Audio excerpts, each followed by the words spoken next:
Hi, my name is Jannik Stemler. I am a resident physician at University Hospital of Cologne, Department for Hematology, Oncology, and Infectious Diseases. And I'm happy to respond a question on the topic of antifungal prophylaxis in adult AML patients treated with novel agents, since I'm a part of the guideline group of the EHA guideline on this specific topic.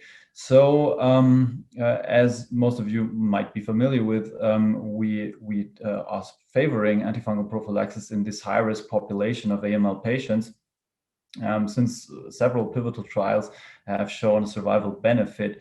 And especially antifungal prophylaxis with triazoles, especially voriconazole or posaconazole, is definitely a cornerstone in the treatment of those patients. So recently concerns have come up that patients who are treated with intensive chemotherapy for induction and additionally receive, let's say, an FLT3 inhibitor like midostaurin or gilteritinib, etc., or also other novel drugs which have been licensed, like the hedgehog inhibitors or IDH inhibitors, may interact with antifungals, which are strong CYP3A4 inhibitors, and all those novel or many of those novel agents are metabolized via this enzyme. So there are concerns that toxicity of those novel agents increases due to the CYP3A4 inhibition. And of course, we encourage clinicians to stick to the antifungal prophylaxis, since there has been shown a survival benefit in those patients. But of course, we also want to implement the novel treatments for AML, since we also have very good data that progression-free survival or even overall survival is improved if we use those agents additionally to chemotherapy. So we went for the guideline, we went through available data, which is scarce, on incidence of fungal infections in patients with those novel agents, and summarized this and tried to formulate recommendations on how to proceed regarding antifungal prophylaxis and the novel agents.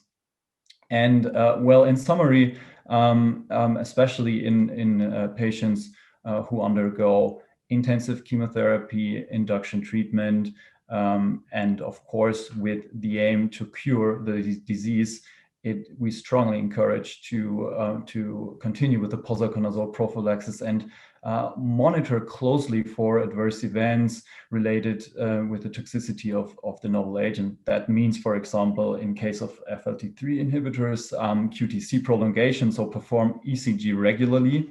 There are some other concerns which will be available in the final document of the guideline. And one thing I'd like to emphasize is that some clinicians tried also to reduce the dose of the novel AML agent if strong CYP3A4 inhibitors like the triazoles are administered, thinking that the plasma level of the novel agent may be reduced, so to say, to the level which is aimed. And that is really a problem, because we don't have any data to take that decision and to proceed. And that is just, let's say, some kind of a some kind of a thought you can have, but we don't have the data. And the problem really is that this has not been assessed in clinical trials, which led to the licensing of the novel AML drugs. And that is also a reason why we encourage the manufacturers and pharmaceutical companies to assess the potential risk of drug-drug interactions, because the aim should be to implement both life-saving drugs, the antifungal and the AML agent. And that is mostly my answer regarding antifungal prophylaxis in that specific patient population.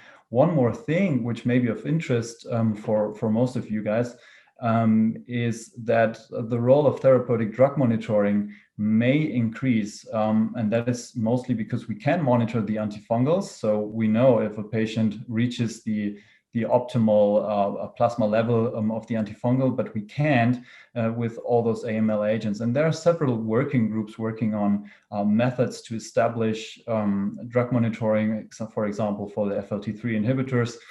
And we may come to a point where we can even individualize or personalize the dose of the AML agent if we see that dose is increased under concomitant administration of the antifungal. But that is something for the future. I'm happy to respond any further questions. You can contact me via my email at University Hospital of Cologne, or just contact me on Twitter with the handle at Jannik Stemler, as my name is displayed here. And enjoy the Congress. And thank you very much for the invitation.